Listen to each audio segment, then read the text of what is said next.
Welcome to Crash Course, a podcast about business, political, and social disruption, and what we can learn from it. I'm Tim O'Brien. Today's Crash Course, Elon and Zuck versus grown-up management. Silicon Valley is many things. It's a hub of revolutionary technological innovation. It's home to novel, creative approaches to managing businesses and production. It's a giant storehouse of wealth and startup riches stretching along a slender strip of land winding south from San Francisco to San Jose. It's also the centerpiece of a very specific kind of bro culture, a culture that has had a certain winner-take-all mojo over the years, but which may be running its course. That's not to say that the bros' holds will loosen. It just may be that as Silicon Valley matures, being a bro isn't everything that it's cracked up to be, at least when it comes to managing a mature and complex enterprise instead of, say, launching a world-beating company from scratch. To test this thesis, I present you with Elon Musk and Mark Zuckerberg, founders of such landmark companies as Tesla, SpaceX, and Meta, aka Facebook. They are both innovators, admirable risk-takers, and bazillionaires. They've also struggled to evolve, to have early vaunted reputations as wise men correspond with equally wise management and wise decisions as the world around them changed. And they recently considered fighting one another in a cage match.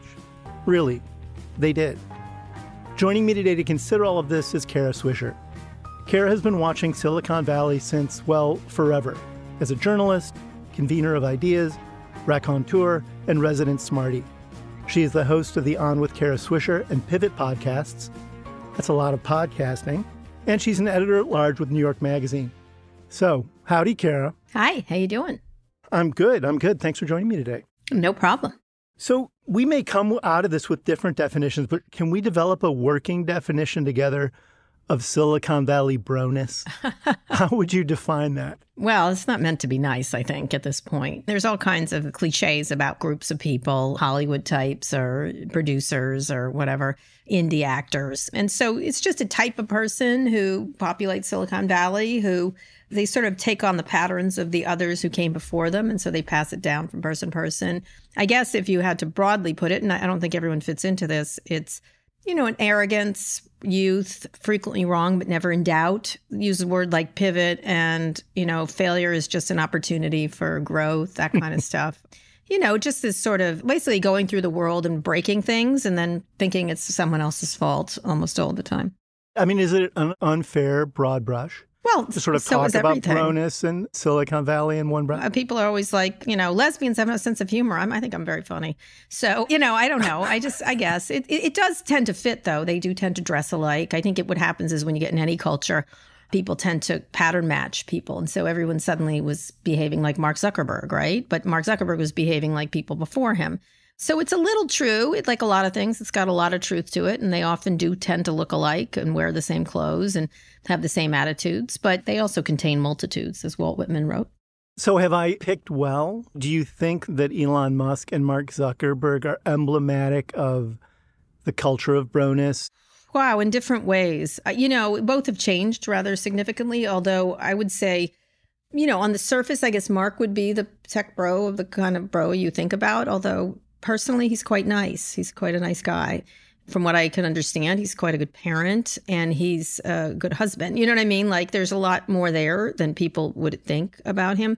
At the same time, he kind of has people following him or trying to be like him, essentially, in that way, which is like push through, I'm right, even though people said I was wrong, that kind of thing. Right now, he's got a bit of an obsession with athleticism. I assume it's because he wasn't athletic when he was younger. It's quite aggressive. His athleticism is quite aggressive. Let me show you me doing all these hard athletic things or show off my body in some fashion, which I'm fine with. Fine, whatever. He wants to be healthy. So, you probably see a lot of people pattern match that. There's a lot of people. They did the same thing when everybody was fasting or whatever. And so, he seems like it, although I think people would be surprised to find him to be a relatively thoughtful and nice person. I know people get angry when I say that because he's done a lot of damage. His company has done a lot of damage to society. I think so. And so it can be cross purposes with you may like him, but he's done terrible things. Well, I'm just pointing out that he's not obnoxious. I've never found him to be particularly obnoxious. But the bro phenomenon it's a relatively new thing, at least in the dimensions we're talking about it, right? I mean, Silicon Valley's always been a boys' club. Right. And still largely is. But there's a world of difference between the days of Bill Hewlett and David Packard and Elon and Zuck. Sure, right? They just wore ties. They were just as arrogant. Like, I'm sorry, they were. If you go back and look at that, Thomas Edison was kind of a jackass. So I feel like tech bros have always been somewhat of a jackass. I don't know. There was definitely, I wrote a piece when I came to the Wall Street Journal in the 90s because I started to notice they all had to wear a certain kind of vest. If you were VCs, you had a different kind of vest, a fleece vest, essentially, a Patagonia fleece vest. One of the things I wrote is all the lies they tell themselves, which was one is that, I don't like fancy things. They'd eat at burrito places. And meanwhile, jump on the private plane 2 years later, right? That kind of stuff. And so they sort of had to sort of cosplay being a simple guy. I'm just like everybody else, that kind of thing. And I'm not dressing well. I may wander around in Adidas. What are they called? Those things he wears. They're flip-flops, essentially. My son will kill me for not knowing what to call this. But, that kind of thing. I'm a simple guy. I don't need a lot. And then, of course, they all live lives of ridiculous and egregious privilege. But there has been a cultural shift, right? I mean, I am amused and I like the idea of thinking about Thomas Edison as a tech bro. He is. And maybe in his time he was a tech bro for, the way he rolled then. But I think there's sort of a bravado to it now and a strutting to it now that seems different from Edison. It seems different from Hewlett and Packard. I think if you look back, Really? He did a lot of manipulation of the press, a lot of stuntishness, that kind of stuff. It's not unlike Elon Musk, honestly. But that's like a use of power, which I know has been eternal. I guess. But I just wonder if there's a cultural kind of a difference around the machismo of it and the kind of public strutting that it encompasses. I think these are people who didn't get a lot of attention in their youth, and now they do because of money and power. And so it's very classic. It feels like a Janice Ian song. Like they got picked last at basketball and they're taking it out on the rest of us for not picking them sooner. I don't know. You could boil it down to something like that.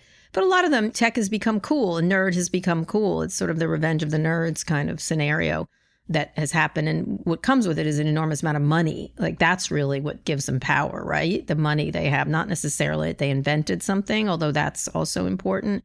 But, when people become really rich, they become more and more certain they're correct. And very few people push back against that because it's all in their interests to get money from those people. Everyone's on their payroll. And so that tends to be like that. The way I sort of characterize it is sort of a juvenilization of people who are adult men, typically white adult men. And so they juvenilize them by constantly licking them up and down, telling them they're smart, saying, "Oh, right again, sir," that kind of thing. And I think one of the things that also at the same time that manifests is that they feel like they're victims if they're criticized or given any feedback. They find that to be an attack. Like you're seeing that right now with Elon and ADL. It's their fault. Those naysayers. Well, in this case, he's pulling into tropes around Jews are to blame, which is very dangerous.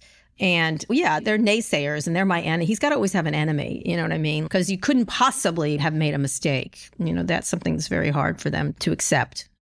So is that mindset that you're right and everyone else is wrong, and you're a strutting rooster, are those things necessary to be successful in Silicon Valley?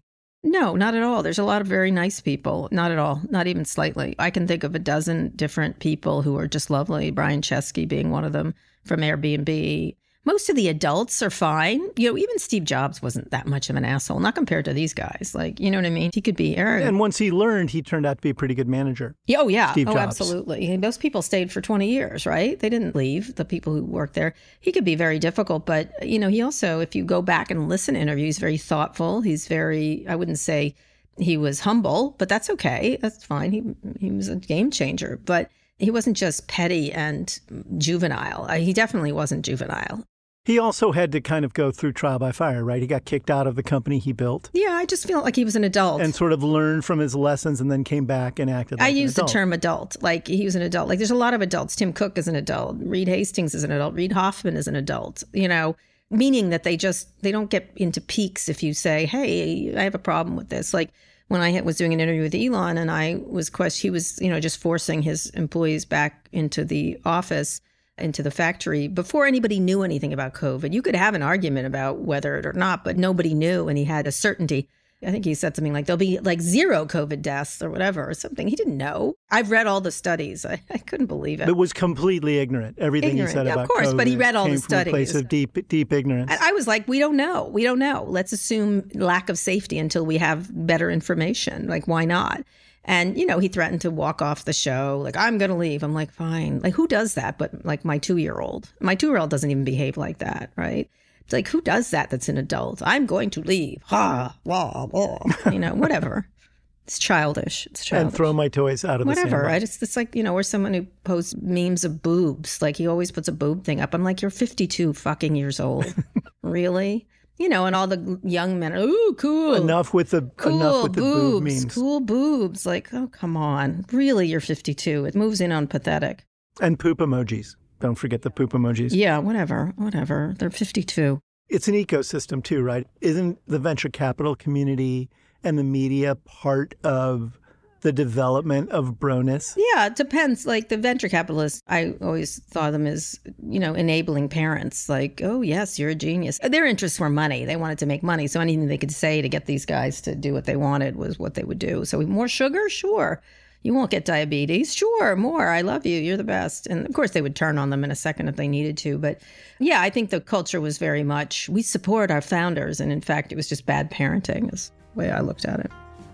Bad parenting. And on the note of bad parenting, I'm going to take a quick break to hear from a sponsor, Kara, and then we'll come right back.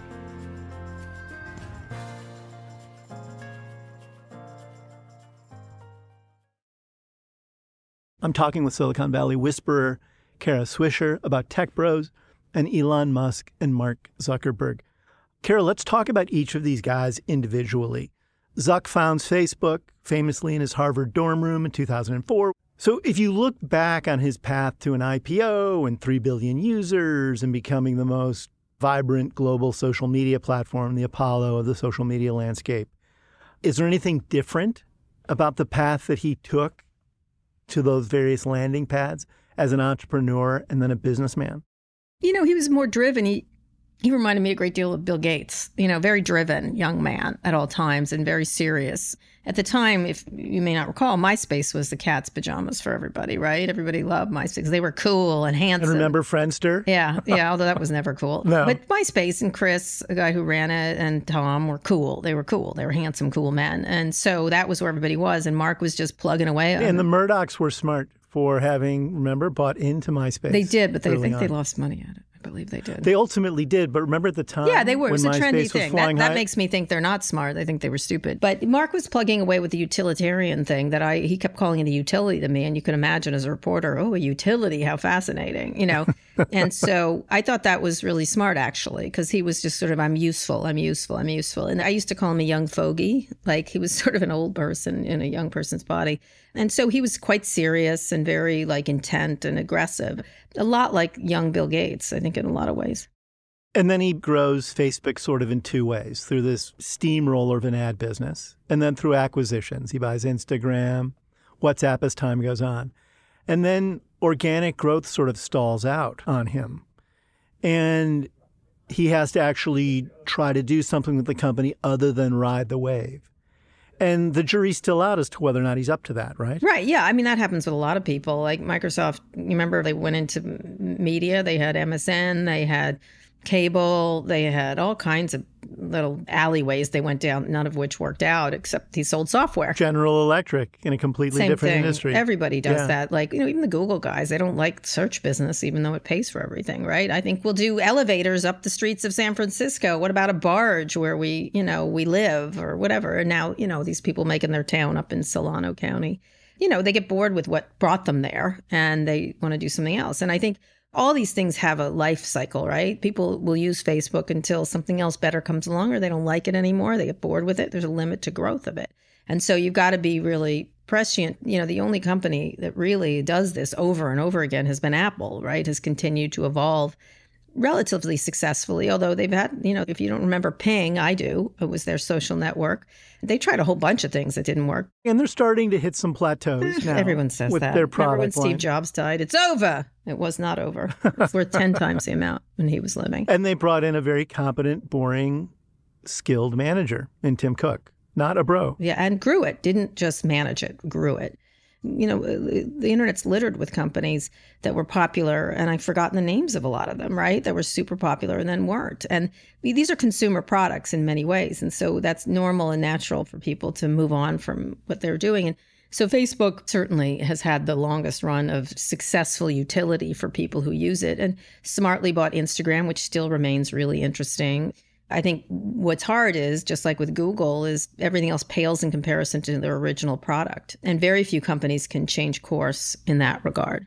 So how do you see Mark Zuckerberg's management evolving over that time, from those heady days when Facebook was just a self-generating piggy bank to now when he's trying to find new businesses? He churns through Sheryl Sandberg after a period of time. Oh, it was a long time. It was 10, 15 years. That wasn't a short period. I think Mark has an admirable consistency of the managers there. They were there 10, 12 years, which I think was unusual to stay with someone. Don't you think the shift from Sheryl Sandberg to Nick Clegg is meaningful in terms of... Well, it's a late stage company, right? Late stage company for internet companies, which have a very much shorter life cycle.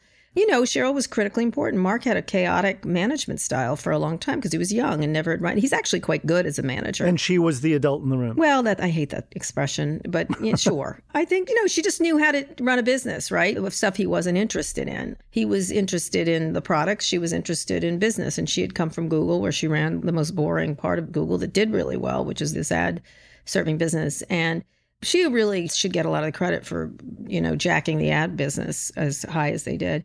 And they had a great partnership for a very long time. And I just think it evolves over time. And again, as these people get rich, as they get wealthier, they get bored with what brung them. They don't like, we're in the wire hanger business. I'd rather own a sports team, right? You know what I mean? Like, nobody wants to be what they were.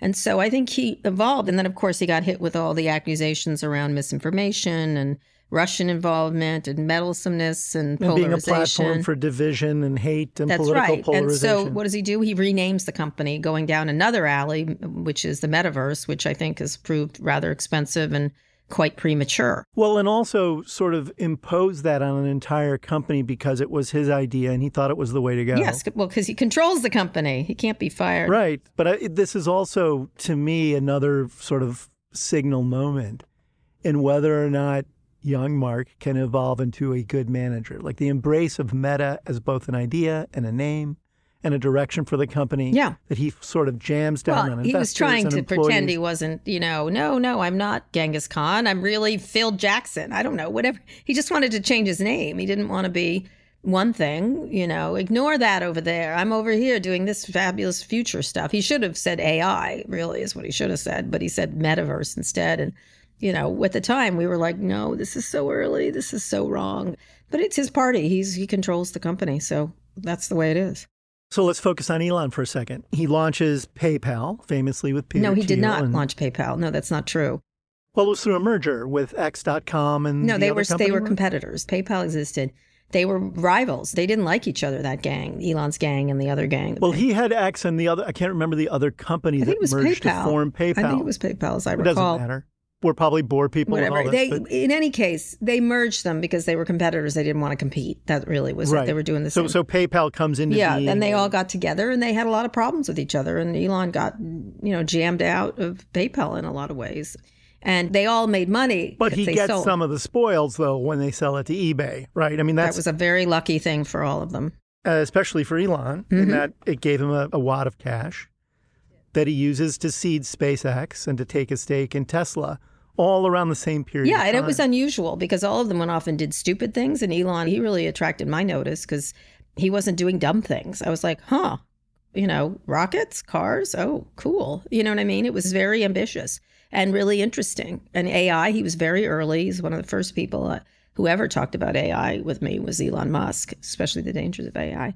And so, he was very serious, like another serious-minded person who was doing substantive things rather than, I think I'll become a VC and fund a dating service and, whatever. They were all so stupid. You were like, I can't talk to you. But Elon was always interesting. And he single-handedly gets the U.S. with the government's help, notably with massive government subsidies, both at SpaceX and Tesla in different ways. He got a loan. It would have gone out of business without government help.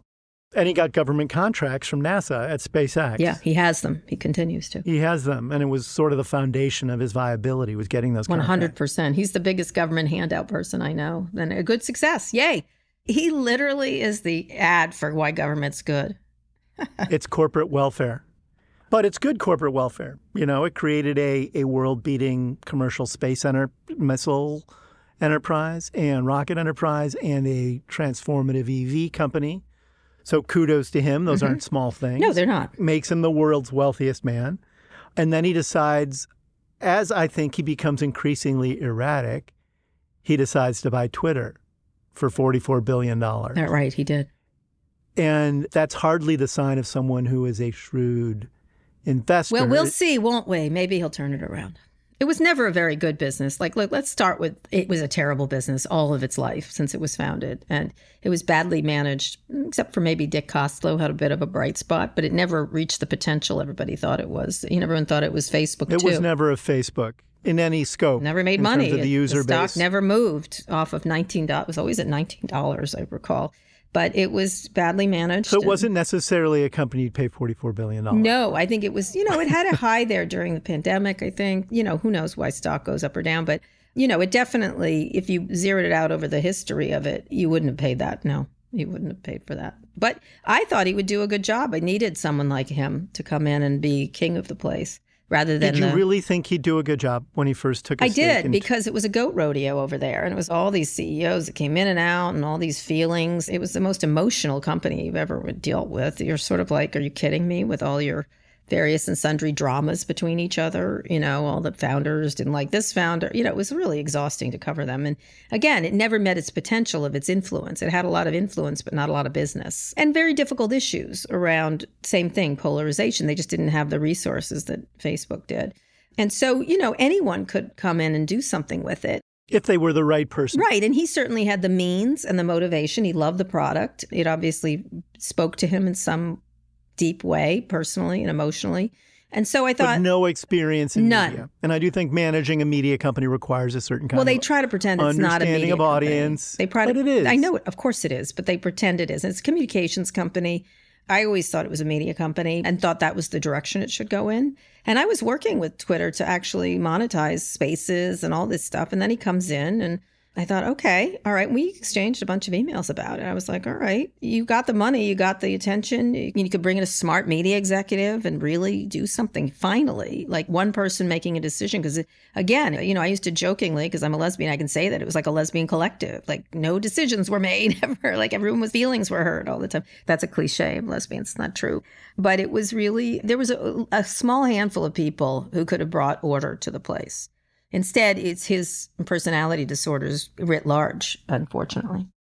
Yeah, I think maybe we part ways on that one, because I thought in the very beginning he was the worst sort of person to take Twitter over because he lacked the experience and insight for that particular company. Yeah, I thought he'd hire someone. I thought, yes, the COVID stuff was strange. The COVID denier, I'm a free speech absolutist, but meanwhile he's crushing free speech within his own company, and he's going after people who criticize him. Yeah, that hypocritical doesn't really tech people. When has that ever happened?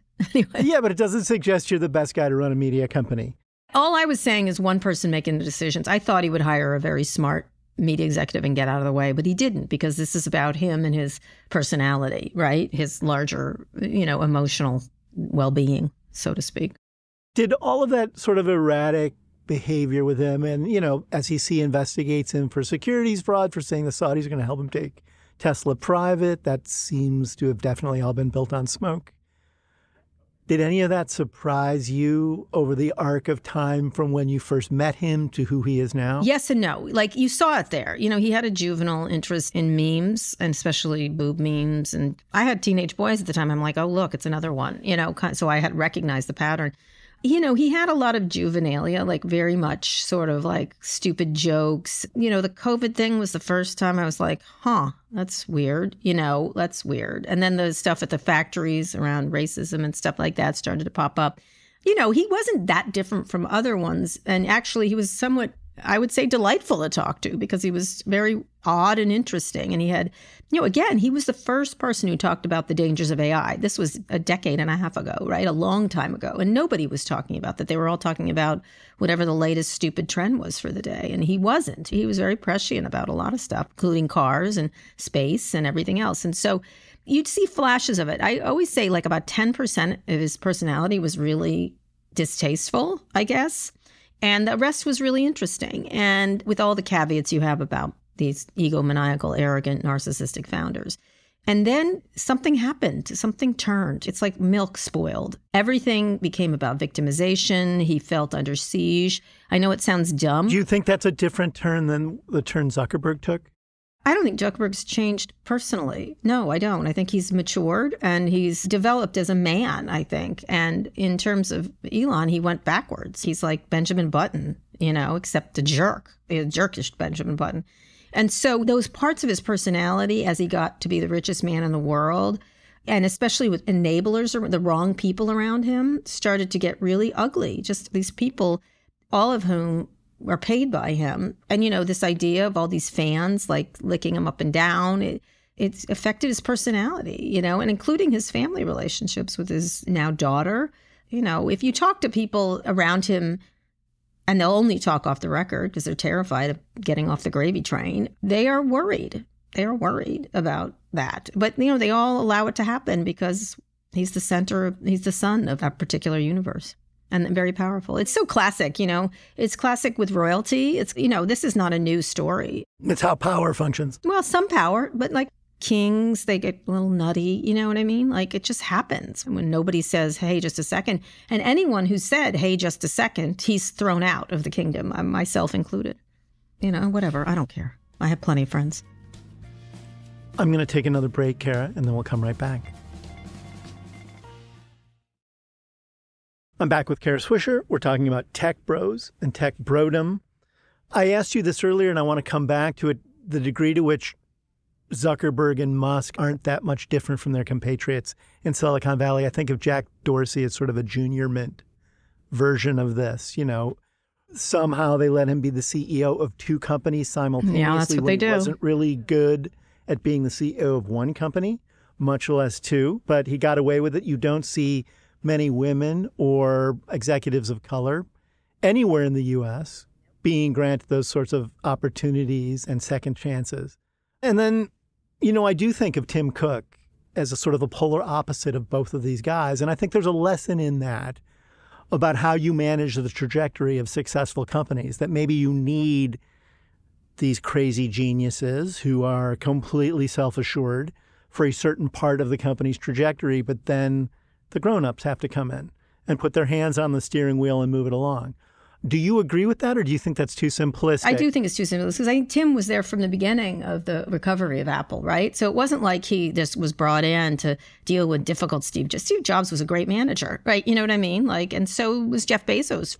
Lots of mistakes made by both of them. And in fact, Steve Jobs knew Tim Cook was somebody he needed to have there as much as he needed Johnny Ive. Yeah, there were a lot of choices at that company, but he picked the one who I think, typically, I remember when he died, everyone was like, oh, not this guy, this boring guy, this guy. And I was like, I don't know. I feel like he's been running what's been important to that company and creativity. There's a lot of creative people there. So this myth of the one God who can solve everything, I think, is not a new and fresh. You remember Lee Iacocca, only he could do it. It's sort of part of the corporate mentality. Henry Ford. Well, again, but in that case, yes, right? Until no. Speaking, someone who had really distasteful opinions about Jewish people, etc.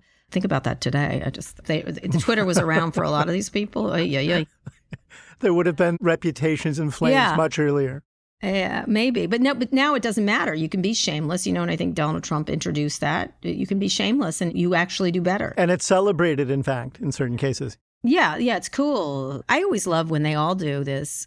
Fight the man. I'm like, you are the fucking man. You know what I mean? That's my favorite. I'm like, I'm sorry. But, revolutions like... Fight yourself, my friend. In Rome, the people who helped overthrow the Republic were some of its nobles, right? The Kratky brothers, I think that's their names. That often happens, or Donald Trump. I'm with you, people of coal mining country. I'm like, are you kidding me? You live in a golden palace in New York City and Manhattan.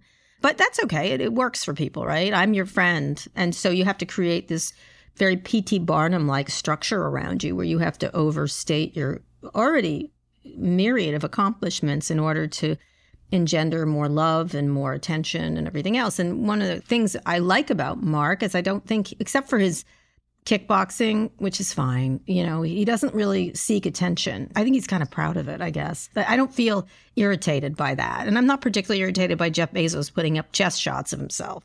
You look good, Jeff, okay? You should be happy with just that. You look good. But I'm okay. I'm like, okay, he's proud of his nice physique now because he used to be kind of wimpy looking. And those are fine, but Elon needs attention every day, so he has to do, another stunt that's even crazier. You feel like you're in the middle of Network, the movie Network, right? What am I going to do today? Oh, let's attack the Jews. Oh, today, trans people. Let's not forget I have a trans child, and so it's even more heinous to do that. Today, let's attack, Paul Pelosi, saying he's part of a gay love triangle with no proof whatsoever, and too bad if people get hurt. Or today it's, Biden's fault. Today it's reporters' fault. Like whoever, or say something crazy and everybody pays attention to you. It's really sad when you think about it because there are accomplishments here, real accomplishments. World-changing accomplishments 100%. on both of their sides. But they're not as big as they think they are, but they're big. They're big, but they're not that big. Elon is 13 years older than Zuckerberg, yet he's far more of a juvenile delinquent, in my humble estimation. And it sort of surprised me when Zuckerberg took the bait recently. I did too. I did too. I'll do a cage match with you. We can fight one another. I think he's really enthusiastic about it. I do think he really loves it. It's given him, just like the pickleball. Explain that. It's like pickleball. I have friends who've now become really pickleball fanatics, and you're like, calm the fuck down. It's just a game, but they love it. It changed their lives, Yeah, but there's a little difference between let's go play pickleball on Friday night as to let's beat the hell out of each other in a cage I don't know. in a national forum. I think there's sort of a qualitative.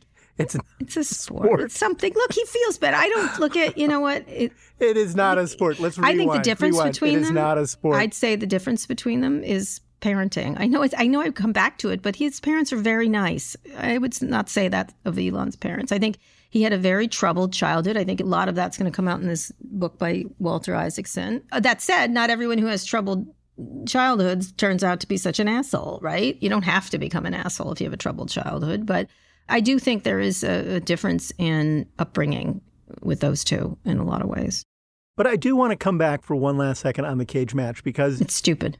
To me, it's stupid, but it's also emblematic. It is emblematic of the sort of excess and machismo and juvenile delinquency that pervades Silicon Valley despite its successes and riches. It was so ridiculous. Et cetera. Ridiculous. It was. I actually wrote Mark. I said, please, look, I know you think we haven't gotten along for a long time because he thinks I'm too critical of the company, which, okay, whatever.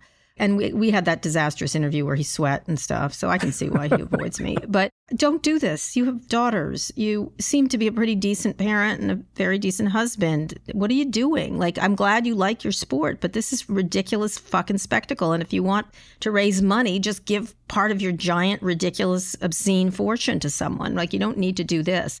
And so, So did he send you a selfie of his bicep? No, he didn't. How did he respond? He didn't respond. But can you imagine Gates and Jobs fighting? Let's have a fight. No, what they did is they did an interview with me and Walt Mossberg. That was great. That was amazing. That was adult, right? They had their problems. And it was sort of epic because it was a coming together. That's right. It was epic. They put aside their differences and realized they realized they were together as icons of the modern computer age. Together, they really were, the two. Just like John Adams and Thomas Jefferson, they belong together. And as I recall in that interview, Jobs pointed out that Microsoft gave $100 million to Apple when it was flailing. And he poked at Gates a bit too, but it was fine. Yes, it was fine. He did. But at the end, he understood because he's an adult, and so is Bill Gates, and just imagine them fighting. Oh, come on. I can't imagine Zuckerberg and Musk on a stage together. And this gets back to my early point. I can see Hewlett and Packard on a stage together. I could see Harvey Firestone and Thomas Edison on a stage together. I agree. I can't imagine Zuckerberg and Musk on a stage together.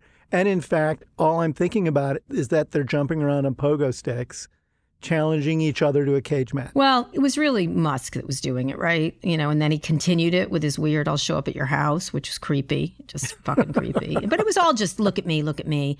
Someone, please, for the love of God, look at me, because I still don't have enough attention. And of course, it happened after Zuckerberg launched Threads, which was a challenge to Twitter, which is now called X. Yeah. In the case of Zuckerberg, I don't think he has a bottomless well of need the way Musk does. I do think he has a satisfying personal life. So I just was surprised he was dragged into it. And I don't know why he was. I guess he's so proud of what he's done with himself that he's doing it. But, I think suddenly the penny dropped. Oh, wait, maybe this guy isn't serious, right? Maybe he's making fun of a sport I like, or you don't call it a sport, whatever, an endeavor I like.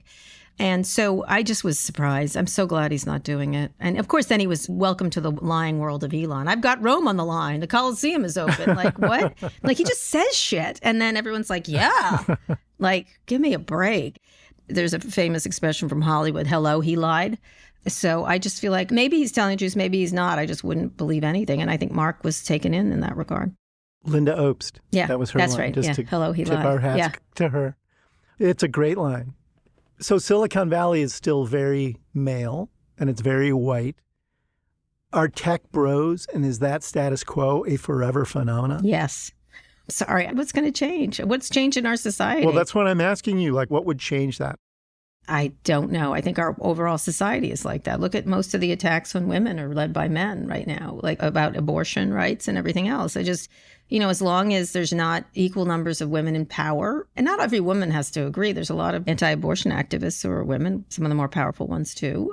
But, it's just wherever you go, there you are. If you have one point of view and you're homogeneous about it, you're going to have one point of view. You're not going to reflect other people, and then you become less and less sympathetic. And you think your viewpoint is the only viewpoint. Now, we're all guilty of that, right? Every one of us is guilty of that. And we have to try really hard to get out of these silos that we have, and we don't because we're very comfortable in them. But when you have that much power and you do it, I think it's incumbent on you to reach across lines and not demonize people. And, with all the power and influence and money Musk has, all he does is pick fucking fights all day. And all I can think of is, what the hell is wrong with you? Like, how did you get this way? It's disappointing because of the good he could do. He obviously has skills, but instead he's decided that his lesser nature is the one he's going to feed. Kara, I always like to ask guests what they've learned from an event. If you think about watching the arc of Elon and Zuck's journeys, what have you learned? What have those things taught you? That power corrupts. It just does. It's such a cliche. It just does. Money and power corrupt. And you have to be a very strong personality to resist it. And there's so many great hopes of what tech could do. And instead of doing that, spending your time doing this seems sad. It really does. It seems sad to me. And there's so much potential to help people. There's so much potential to be kind. And unfortunately, where we've gotten is these people, not all of them, I don't want to paint a broad brush, but a lot of them forgot why they came in the first place, which was a great love of tech, like I have, and others have, and a great love of the possibilities.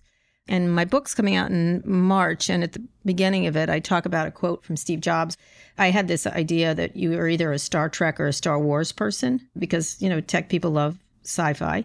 And, Star Wars is a very dark view of the universe where the evil often and regularly triumphs, right? That everything's quite a dark vision, Star Wars is. It's not a hopeful vision in any way, if you really take it apart. And Star Trek is. It's like a Benetton ad. We are going to get along. We're going to beat villains, and villains are going to come on our side, in fact. You know what I mean? And it's a sort of a hopeful humanity gets better and better and better, and we improve ourselves. And in Star Wars, it's not, you never know. The next episode might be the last.